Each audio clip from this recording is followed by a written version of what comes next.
Hello, everyone, and welcome to Discover Rising Tides, How the Outside Makes the Inside Better. And I am here. I am Jeanne Gallagher, and I am also here, but I am also here with Denise Stegall, our longevity concierge. And our topic that we're going to delve into is midlife isn't a crisis, it's a catalyst. Ooh. It is a catalyst. Woohoo! Yes, it is. Hi, Jeanne. Hello, how are you? I'm great. So I wanted to talk about this today with you Mhm. because I had We might get heated in this one.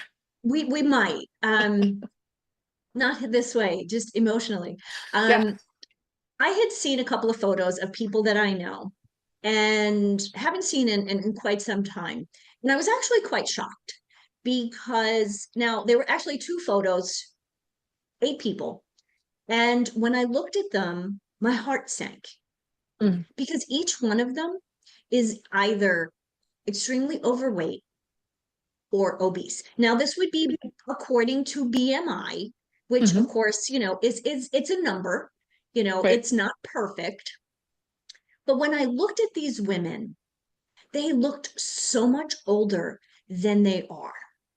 And you could just tell by the look in their eye, just taking a photo, with Mhm. friends, that they weren't happy. They weren't Now they weren't joyous. Maybe they were happy at the moment, but you could just tell that there was sadness There in was an their. underlying uncomfortableness.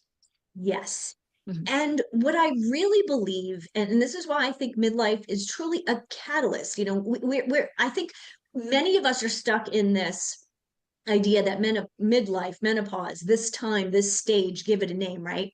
Is kind of a negative thing. It's Mhm. kind of the beginning of the end. And in my opinion, it really is kind of a jumping off point to this next phase in life, right? Which for many of us is postmenopause. Or post midlife. Right now, we're in midlife. If you're 40 to 65, this is midlife, everybody. If you're beyond that, you're in a little bit of a different phase, right? And that next phase can be, and you're the perfect example of this, that next phase is going to, or this phase, this midlife is going to dictate how that next phase, post midlife, is Mhm. going to be. And so you're an incredible poster woman for us today because you're vibrant and energetic, you're athletic. I mean, you do all of the things that you've been doing your whole life, if not Mhm. more. Mhm. I think I'm stronger now than I was before, but that's not easy. No, many things in life that are important are not And easy. as I used to tell my kids when they were little, nothing worthwhile is easy. It can be simple, right? We can Yeah. make simple steps. We can create goals, simple goals, right? But we do need to make sure that we talked about this before, it doesn't necessarily have to be hard, but it has to be consistent. We Consistent. have And to the be consistency consistent. is hard. But we also have to think, you hear about this not just in your health, but you hear about this in everything. You have to think with the end in mind. Not that we're looking for an end, but for me, it is what am I going to be like in another 20 or 30 years, maybe? And what that's going to look like is 100% determined on what I'm doing today. And a lot of people say, well, the body will do what the body will do. Right? Yeah. And or the other thought process is, I don't want to have to do this all the time. I don't have to be committed. Well, you don't have to be, but think with the end in mind. And what do you want to be able to do in 20 years? Like What I get think, up what off you're the saying, floor. one of the things that, as you're talking, one of the things that pops into mind is reframing aging, like the word Mm, aging. We're all aging. Let's be real. I mean, from the day you're born, you're aging, until the day we die. That's the only time. mhm. That's when we stop aging. I'm not looking forward to that day, right? I'm in this phase where I got lots to do.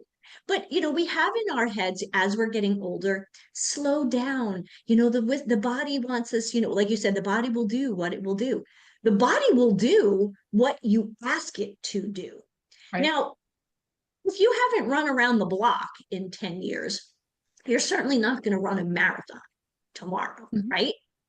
And not that I would recommend that because it's a lot of practice and a lot of training, but just for this example. But if you do consistently train, right, the correct amount, eat the right foods, get enough sleep, then yes, your body can at some point run that marathon. Sure. This is a big weekend. You said running marathons, but this is a big weekend in Auburn. This was a big weekend in Auburn because they did the canyon runs, and the canyon runs, trail runs, and there's a 100 miler, 100K, which is 62 miles, a 50K, which is 31-ish, and then a 25K. And I went down there yesterday. It was really totally cold and rainy day, and I went down just to watch a smidge of the people coming in. I had a friend that was running and I missed her. I was kind of sad. But when I was there, this 70-year-old came across the line and she just completed the 50K, the 31-mile trail run. And it's a nothing nothing to sneeze at. It's a tough one, but 70 years old. Yeah. And it's a commitment. It's not just a Right. commitment to the training. It's a commitment to yourself. Now, Hmm. this lady is 70 years old. She didn't just decide in this last year that Mm-mm. she was going to get strong and she was going to be able to do it. This is something that obviously she's been doing for a long time. Again, it's consistency. And Hmm. yeah, as we get older, and there's so many things, so many, I hate the word symptoms, but symptoms of menopause that we don't even know is actually menopause until we start really delving into it. So when I say catalyst, not crisis, this is where where these symptoms come in. People say, oh, I have achy joints, I'm tired all the time, my energy. Yes, I get it. But these are really invitations for you to evolve, to see, to do some research Hmm. going on in your body. Why in the last 5 years, or 3 years, are you not sleeping as well? Why all of a sudden do you have some joint pain? Though there's no degenerative disease, right? But there's joint pain. That actually is due to declining estrogen. Yes, I know, right? Who knew? But again, if we're not paying attention, we hear these symptoms. Oh, my knees are really achy. I can't run, or I can't do lunges, or I can't do squats. Um, you can, your body will allow you. Now, yes, you may need to alter them a bit. I mean, I Hmm. can't do a deep lunge the way I used to.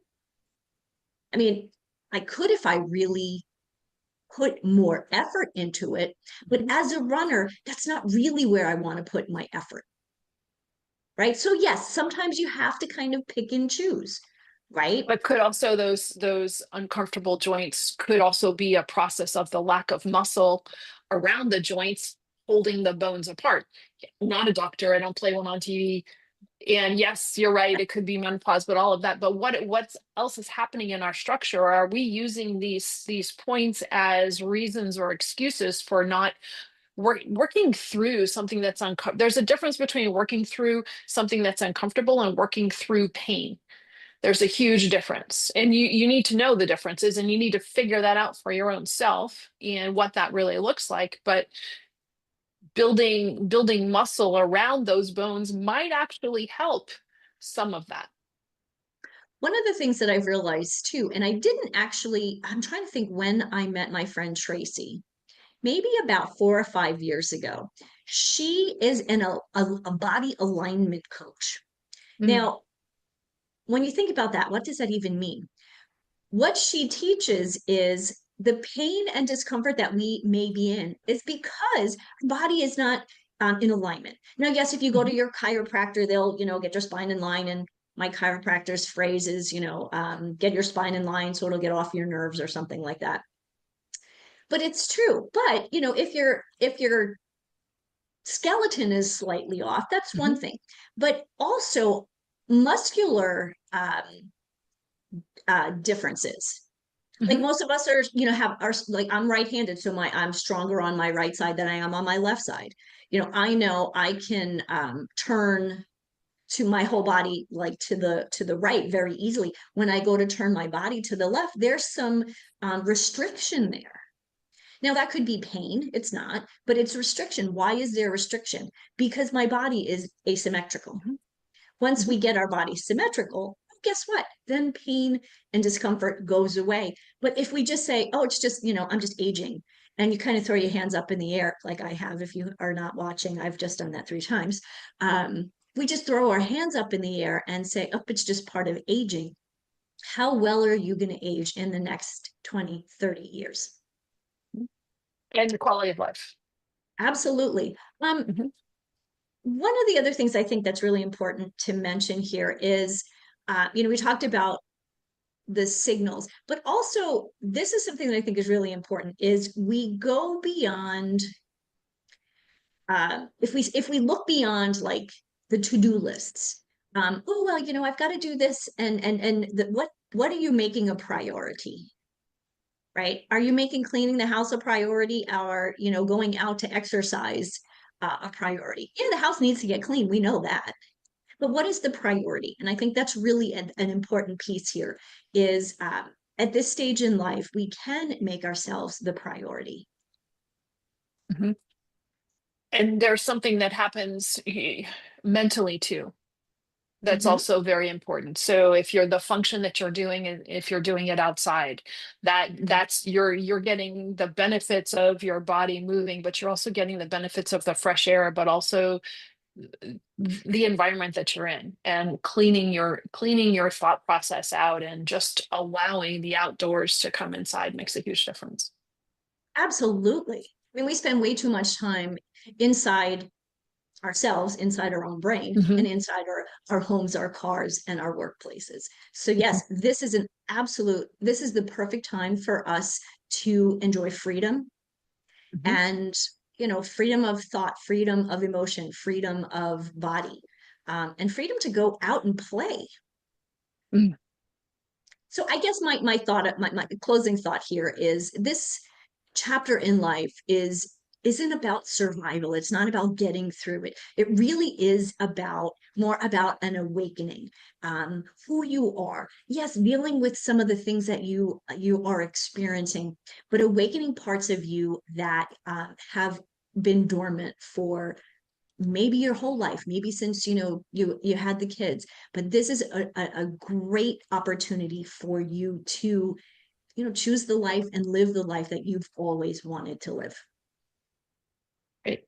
Thanks, Denise. And we're going to delve into this a little bit more as well. So stay tuned for those conversations. And remember, midlife isn't a crisis, it's a catalyst. Hello, everyone. This is Jeanne Gallagher, Discover Rising Tides. And I want to just take a moment to talk about my friend, Denise Stegall. I am honored to call her as a friend, and I'm so grateful that she gives us her insight during our shows, each show, and talks about healthy living, eating real food. You hear Denise say, eat real food a lot. Well, she means it, and she knows what she's talking about. She is an amazing healthy living coach, curator at Living Healthy List. And if you ever have any questions about what is real food, why does it matter? How does that apply to me? How do I change? What do I need to do? How do I even create a healthy living shopping list? Make sure that you call her. She is your healthy living coach, and you can find her at healthylivinglist.com. Hello, everyone, and welcome to Discover Rising Tides, How the Outside Makes the Inside Better. My name is Jeanne Gallagher, and I'm here with Tara Hayes as our guest today. Hey, Tara, how are you? Hi, I'm good. How are you doing? Great. Thank you so much for being here. I'm looking forward to our conversation. And before we get started, Tara, can you give us a little bit about your background, and then we'll dive in? Absolutely. So I am an author and a publisher, and my books are about my experience with anxiety, and how I got into author and publishing is not the way I expected. So I was at a low point in my life about 5 or 6 years ago. I believe it was 2019. And I had just gotten laid off from my second full-time accounting job. So it was within a 10-month period. And I was experiencing a lot of anxiety. I didn't know what I wanted to do with myself. And it was right before COVID. And I came across a self-publishing course on YouTube. And I think the ad was just I think it was the universe telling me that I needed a change. I needed to do something else. So when I saw it, originally I said, "Oh, I'm gonna do this and I'm gonna make money online." You know, I was thinking, and I didn't know what I wanted to write about at first. So I narrowed it down. When I got into the program, they suggested you write fiction, fantasy, and all the big themes that people like to read, but I didn't feel quite aligned with those. So I said, I'm going to write about what I want to write about. I'm going to share my story with anxiety. And that was back in 2019 when I published my first book. And then from that point, I started doing some anxiety coaching. And then I had a bad experience with my own therapist. My therapist said, "Oh, you're not qualified to do any of that." So I said, well, she's not going to stop my entrepreneurial journey completely. Since I'm self published, I can help other people begin self publishing their books. And I started Tarafied Publishing in December 2021. And I've been on this journey ever since. At first, I was just trying to help anyone with anxiety who wanted to share their story. But since I have began honing in on who I really wanted to work with, and I've changed it to business owners who have a story, specifically the wellness space, the coaches and the therapists, because I know they have a story of trauma to transformation, and those are stories that I really align with and resonate with. Wow, that's a lot to unpack. But first of all, I want to just recognize or um, really recognize the fact that you work through your own anxiety after your job transitions or your forced job transitions, and how hard that must have been. Yes, it was very, very hard. At the time, I, yeah, I really was lost. I really Mm, didn't want to go into another full-time accounting job just to get fired from. And I wanted to create something that I couldn't get fired from. So that was a reason why I began Terrified Publishing too. And with just the anxiety, I believe that my anxiety didn't really start to minimize until I found purpose, until I mm, found what I wanted to do with myself. Because when you're experiencing anxiety, a lot of it has to do with low self-esteem, I believe, and a lot of it has to mm, do with no direction. So when you're just spinning, and when I was going to work every day, and then I was unfulfilled. So I was mhm. unfulfilled, and I would go to work, and then I would come home, and then I would lay around on the couch, watch TV. I had no purpose. It was like Groundhog Day. It was like, oh, just going to work, and then and then not doing what Tara wanted to do. So I believe that having a mission, having a goal, developing those goals, actually expanding my creativity, I believe those are parts of the reasons why my anxiety has minimized. And not saying that I don't still have it. For Mhm. example, I if you would have asked me about 5 or 10 years ago if I would have been doing podcasts or speaking, I would be like, you're crazy. So I'm facing my fears, and not saying that anxiety isn't still there. It is, but it's transformed to a part where it's like my superpower now, and I became friends with it, and it doesn't hold me back or stop me the way it used to. Oh, I love that. Your superpower.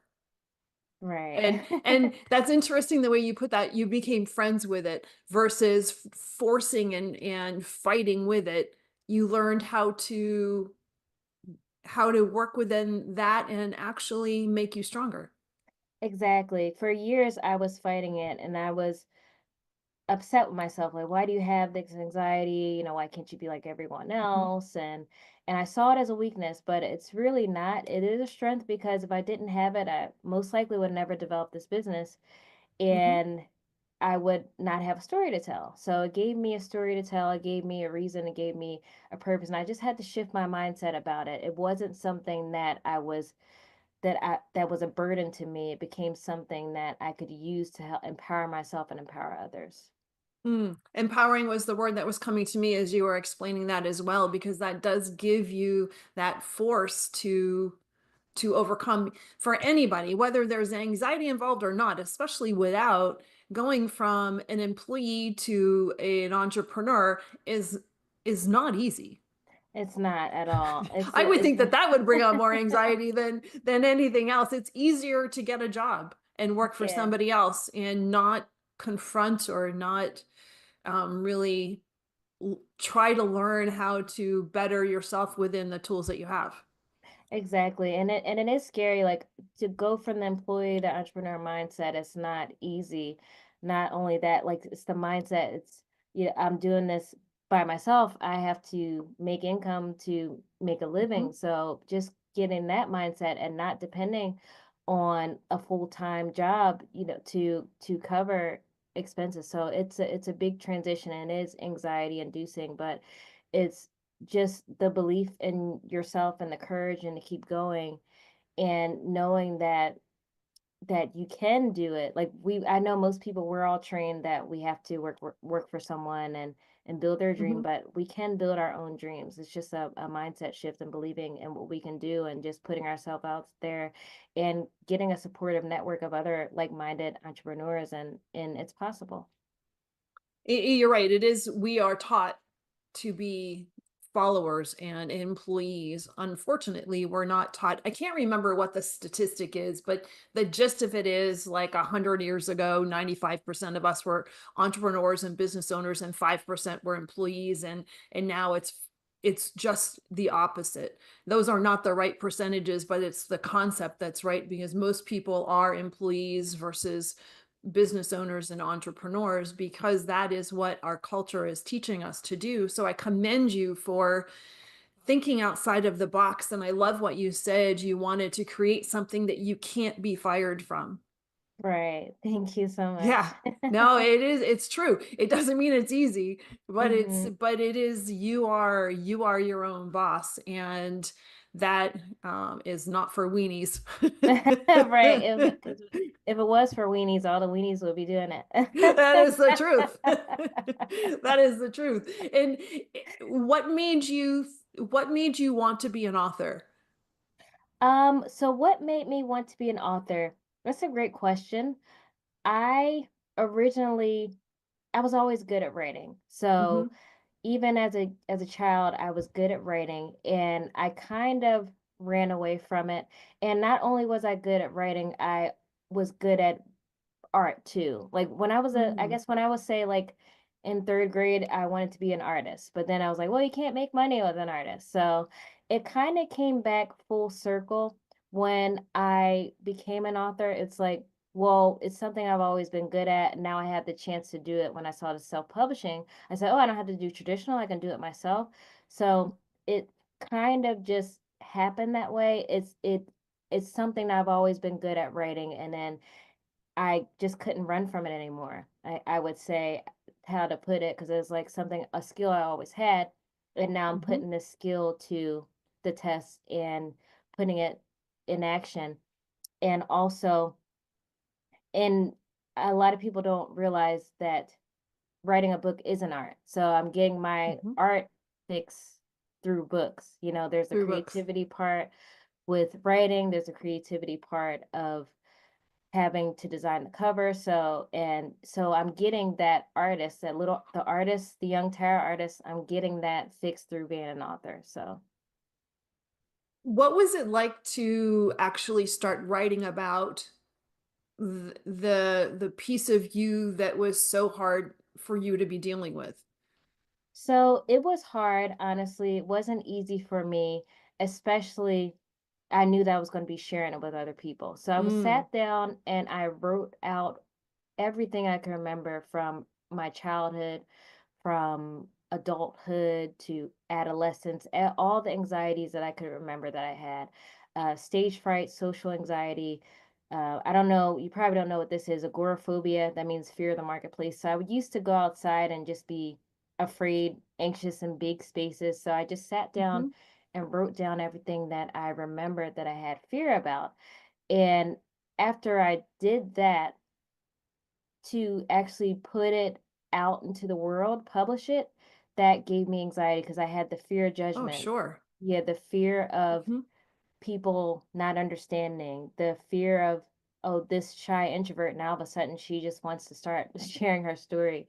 So the process, it wasn't It's very easy. vulnerable too. Hmm. You're exposing your inner workings and your inner conflicts, Hmm. expecting other people to read, but then wondering what kind of judgment is going to be coming to you, I would imagine, right?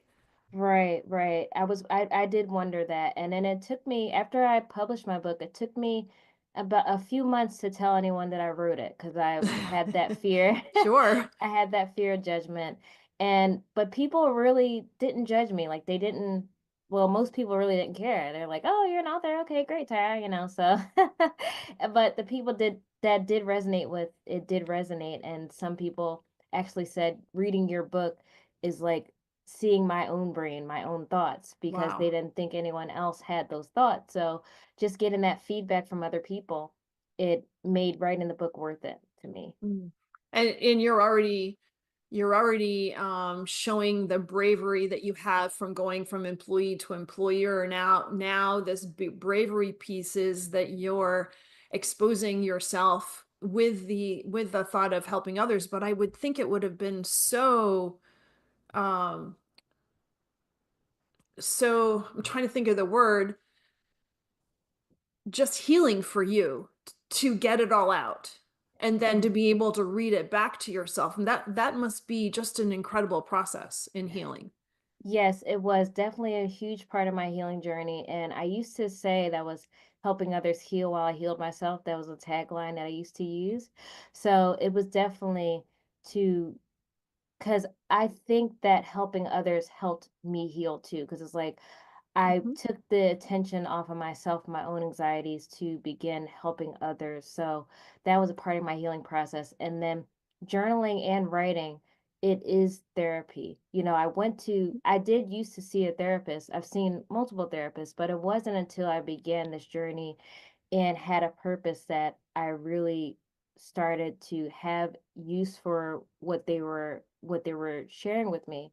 Even with, like, I would dabble with meditation here and there, but now I meditate consistently daily because it helps me. And not only does it help me with my personal development, it helps me with Mhm. my business and my mindset. So I believe I needed a purpose to begin meditating and to take consistent action with my mindset. So I feel like I'm in a good place now because of what I'm building with Tarafied Publishing. And I think that everybody can resonate with the fact that needing a purpose is that driving force for us to be happy and content, but willing to stick to itiveness that we need for whatever project we're working on. If there's no purpose to the project or there's no inner feeling of purpose, it makes it why bother. Right, exactly. Yeah, and I think that's where I was for years with the anxieties, like why bother? And I didn't see my self-worth. I feel I have a Mhm. lot more worth now and a lot more value. Even though I had it back then, it was just buried up underneath all the anxiety I Mhm. had. So Yeah. the ambitious person has always been there. I've always been ambitious, always been determined, but it was just covered by all the anxieties that were forefront. But now it's the opposite. I still have my days where sometimes I second guess myself, but it's not as what it used to be. Mhm. And you mentioned that you had some challenges as you're putting your book out. And can you describe a little bit about the challenges that you had? So a lot of the challenges that I had were the thoughts mentally being receptive by family and friends if they would even care. But it turned out that they were receptive. No one really judged me. So and also other challenges I've had is I took a course for self-publishing, but when you are self-publishing for the first time, there's mistakes that you're going to make, of course. Mhm. I didn't really think out my audience. When I wrote my book, Panic to Picnic, when I wrote it, I just wanted to share my story. It was like a vanity for me, but I didn't have the people in mind that I wanted to read the book and the transformation. I wanted the anxiety action takers, but I was getting people who were stuck and they Mm. they read it, but they didn't want to take the transformation part. So they were on the panic, but they didn't want to take the picnic. So so I had that as well. And also, I would say some challenges I had was with my first book, I published it and I was like, oh, readers will come. And I just thought, oh, Tara Hayes published her book, and my ego was telling They me will that. find you. But that was not the truth, you know. So I had to begin building an audience. And also in the beginning of my journey, it was troubling for me to talk to people. So I said, Mm. I didn't really want to talk to anyone, and I just wanted to be an author and that's it. But I learned that you have to talk to people. You have to build your audience. People have to know that you're there, right? So those were some of the challenges early on, getting out of my shell and actually talking to people, networking. Like I put off networking for about 3 years. I don't think I started networking Networking is until hard. yeah, I don't yeah. think that people realize how difficult networking is until they get into it. And especially if there's some uncertainty inside, Mm-hmm. and networking's changed quite a bit from pre-COVID to COVID till now, because pre-COVID is you're basically walking into a room and you know nobody and you have to introduce yourself, and that's overwhelming, Mm-hmm. like really awful. And Right. and then COVID comes around and networking is a bunch of screens and you can't really tell whether people are interested, and they just want to sell to you right at that moment versus learn about who is Tara and can I learn about you, and vice versa. Right. And I'm the opposite. Like I don't like to be salesy. Like Ugh.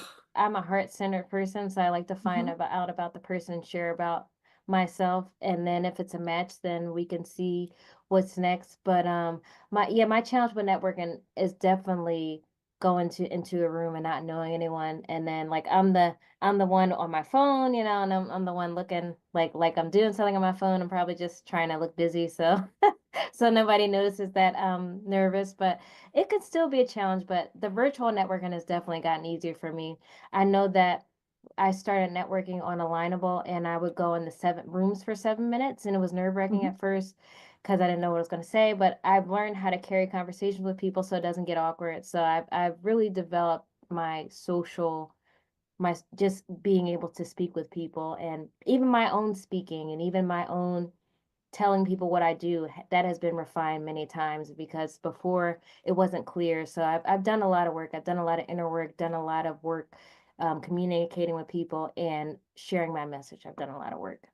It takes practice. It is that Mm-hmm. work, and you have to Mm-hmm. put the work in order to be accomplished in even in that area as well. And so now you have your book out and you were really pushed or led or decided to work into the self-publishing and help other people out. How does that transition happen? And Right. what So does that really even look like? Right. So that transition happened, and I missed an opportunity early on in my journey. I Hmm. had published the book and then I shared it, and then someone that I was connected with, she said, "Hey, could you help me do that?" And I was like, "No, you have to take the same course I took, you know, because I had no idea that I could help someone." And early on in my journey, I did attempt to help someone else, but that didn't work out either. But I just realized that when the anxiety coaching didn't work out, because I was getting triggered honestly by the people I was working with. Some of them I was like, maybe I wasn't healed enough, and it was reminding me of when I wasn't healed enough. But another coach said, well, maybe you could have just worked through that with someone. But it was in the back of my mind of what the therapist said, oh, you're not qualified to do that, you know. So that was in the back of my mind, even though I did take a life coaching program.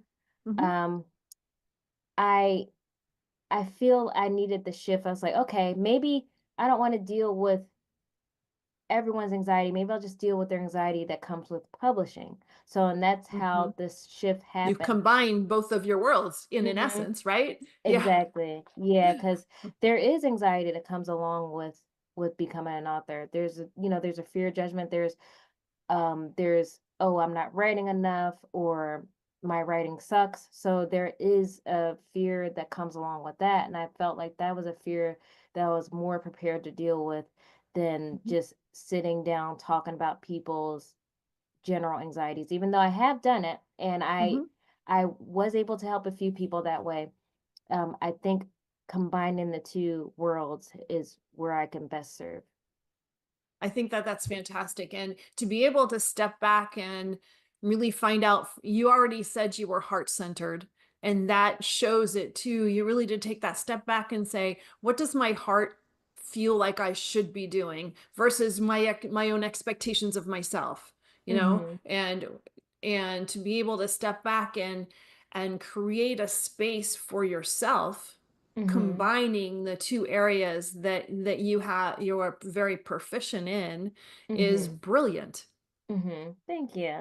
Really brilliant. And because that's not something that you would put together normally. You know, if you wouldn't think, well, there would be anxiety in publishing, and that's a space that you could really make a difference in. But when you say it out loud, it just makes common sense Right. that that's Yeah. where No. you should be.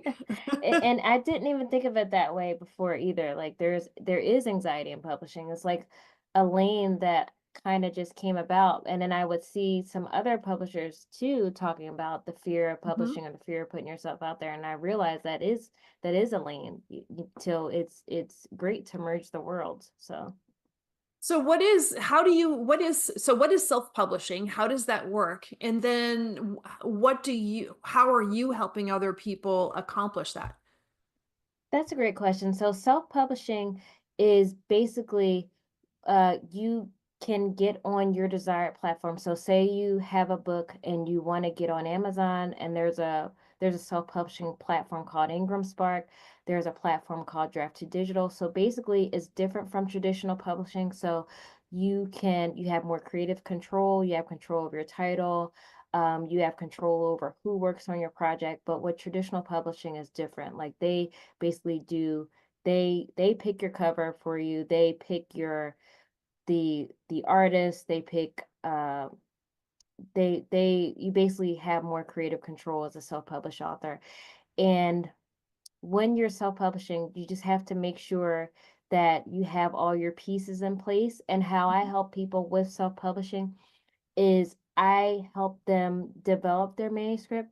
So I review it, I do the editing of the manuscript, and then we do the formatting, help them get their cover, Mhm. and help them get up on Amazon.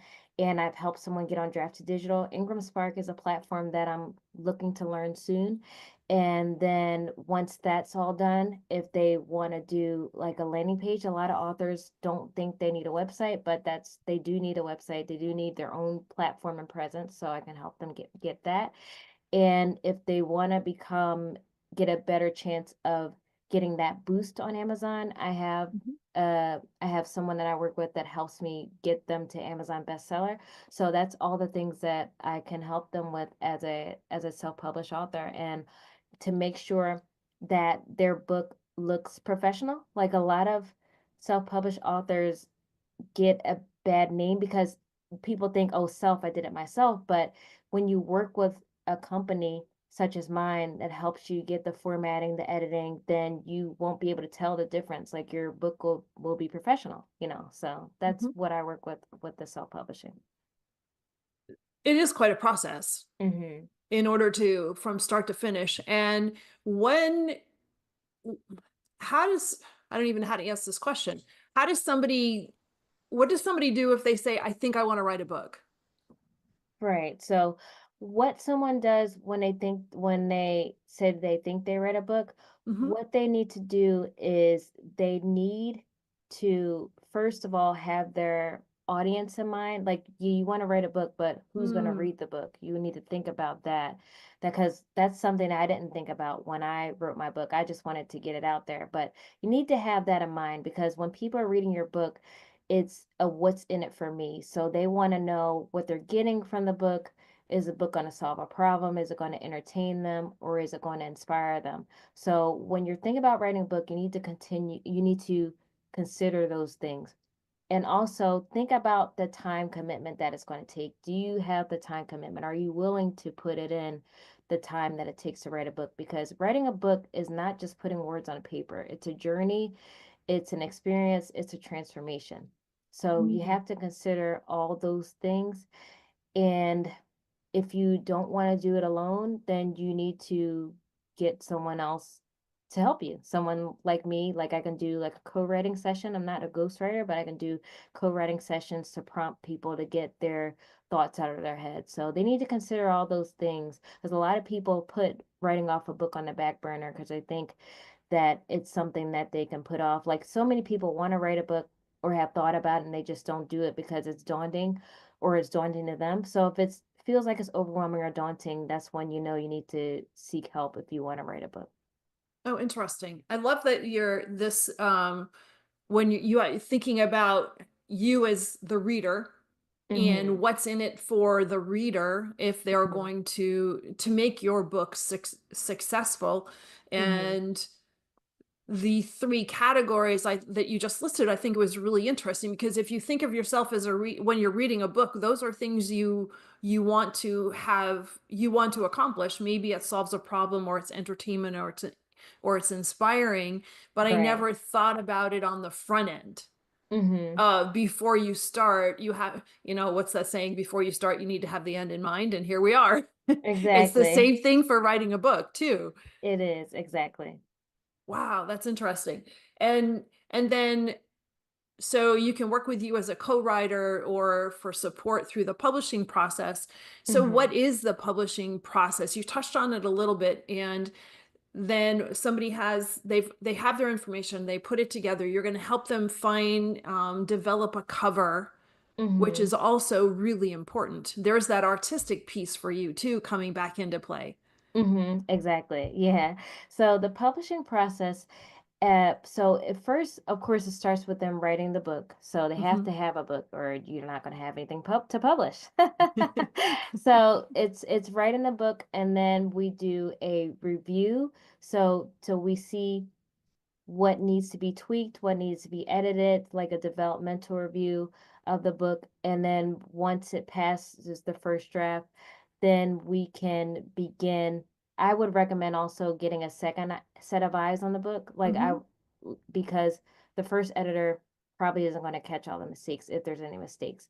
So you want to make sure you give yourself a first round edit, then a second round edit. And then Hmm. once that's done, then we start working on the interior. Interior just means the formatting of the book. So right now we use uh I start off with a Google Doc template, and then we go into a program called Vellum to make it look pretty. Hmm. And then once we have that, after we do that, then we get them up. We get the cover Hmm. and make sure the cover is nice. And then also there's two different, you decide on what formats you want to. You can do ebook, you can do a paperback, you can do hardcover. I focus on ebook and paperback, and Hmm. then the client that I'm working with now requested a hardcover, so that's something that I'm going to help him with too. So hardcover, and then also you got to make sure that you do the back cover. Like when you do like the spine text, the back cover. Like when I did my first book, I didn't even realize spine text. I was like, oh, I forgot to do that. So you learn so many things. So, and then also when you're on Amazon, they Hmm. you have to have an ISBN number. So um I can't think of what it stands for, but it's just the barcode on the back of the book. So that Hmm. identifies the book. So Amazon, you can get a free ISBN on Amazon, but I did that for my first book, but I wish I didn't. See, that's one thing I didn't know. So what Hmm. I recommend now is you go through a platform called Bowker and you purchase your ISBN, and this way your book is becomes available outside of Amazon. So you can Oh, go right. on bookstores, you can go in libraries by Hmm. purchasing your own ISBN. So that's part of the publishing process.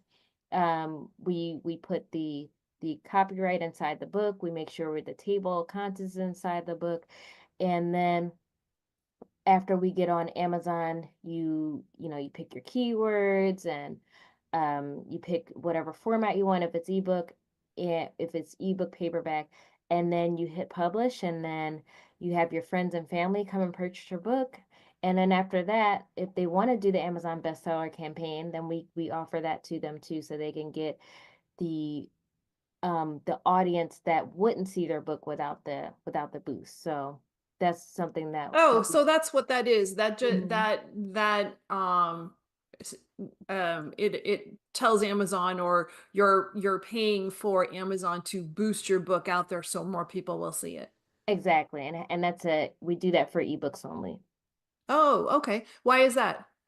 Or is that That's only just, offered for ebooks? yeah, it's just the program. That's it. It's only Hmm. offered for the ebook. So yeah. Oh, okay. Okay. And so it is possible for somebody to publish an ebook only, Yeah, it is possible. Because that's what I did. or Yeah, multiple formats. yep, they can publish multiple formats. They can publish ebook only. They can publish paperback only. Like for my first book, I only published ebook, and I said, well, there's people that might want a physical copy. So then Hmm. I started doing physical copies. So it just depends on the reader what they want. So.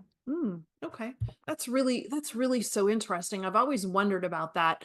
And I have a couple of friends that have published their own books.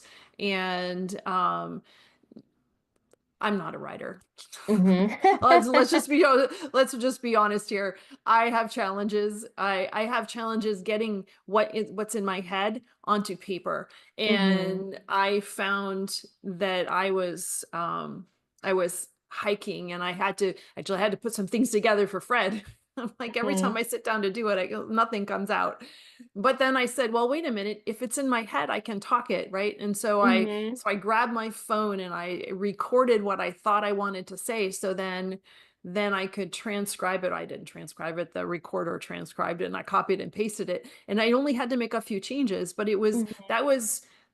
that actually only happened a couple of weeks ago. So I was really amazed that there was a way to become a writer if I could speak it, and it makes way more sense than trying to put words on paper right Right. away. And that is an option for, because I hear that a lot too. I hear, oh, I'm not a writer. I do hear it, but that is an option to like speak, Hmm.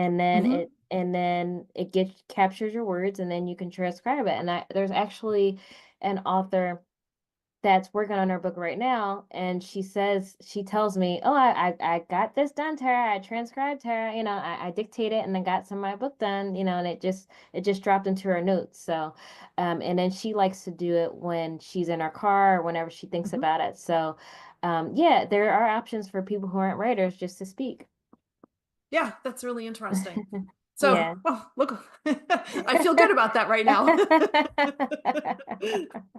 um, so as you're working through everything that you've done, the self-help piece that you've done for yourself, I think that that's just, um, I wanted to go back to it because it's so important. If you look back on yourself before till now, you must see so many great changes. Mm-hmm. Mm-hmm. Yeah, I do see a lot in myself. And then my sister says it too, because I have a twin, and she's like, Hmm. I've seen you from, your lowest moments to now being this professional businesswoman growing my business. So I see that I'm able to communicate better with people. I see that I'm able to articulate more.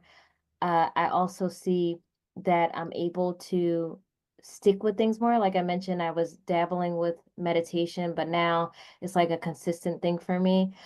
And I'm hosting workshops now, and I'm getting into speaking engagements, things I didn't think were possible before, things I avoided before. Like when I went to college, I avoided public speaking because I was like, I'm not doing that. I'll never need to public speak. So it's just it's a transformation. Hmm. And other coaches that I work with in a manifestation group, when I go to the groups now, she's like, oh, I see this shift. I see this change in you. I see even your attitude, like your demeanor, everything's changing. And it's because of the work that I've done on myself and the continued work that I'm going to keep doing. But it's been a journey, and I'm still growing, and I feel I've made a lot of positive changes. That's amazing. Well, here we are here today, and you're so clear in your communication and your message, and it's so inspiring because you're not only are you telling people how to work through situations, you're actually showing people what that looks like. And I think that demonstration is so important. And it's such a great message. Thank you. Now, when people would like to work with you or think, well, I don't know whether I should, or I'm not quite ready, what does that look like? When should people go, oh, I think I should call Tara now?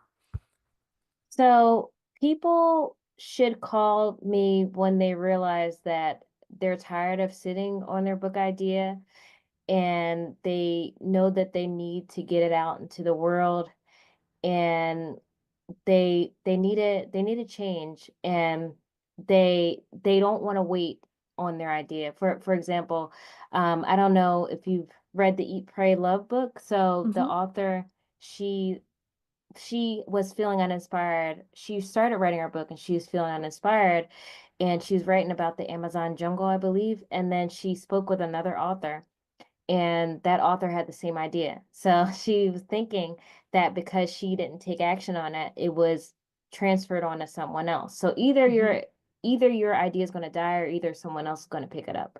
So I would say, if you don't want your idea to be transferred or died, then it's time to then it's time to call me. And also when you're committed. So I'm looking for people who have the confidence, who they believe in myself. I mean, who they believe in me, that I'm the one that can help them.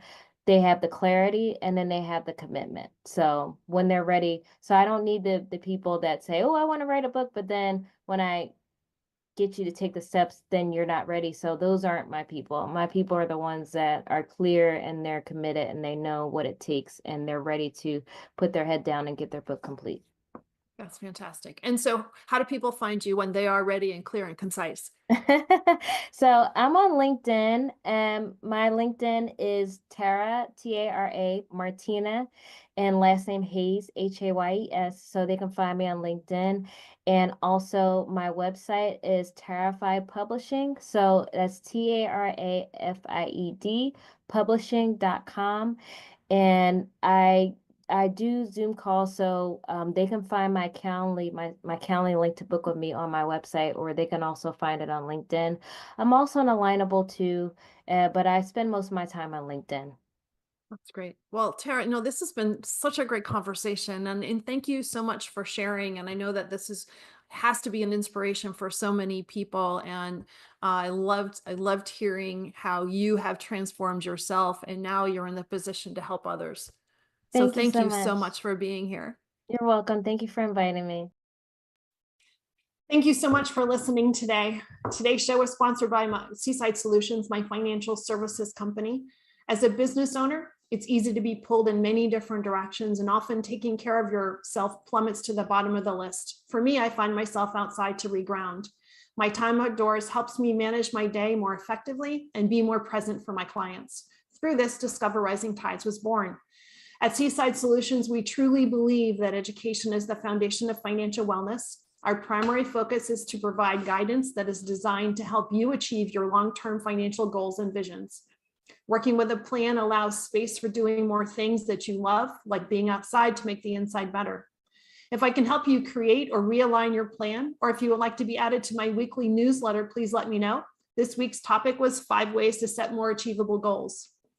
Your referral means the big, beautiful world to me. And if I can help, please let me know. And thank you so much for listening, and see you next time.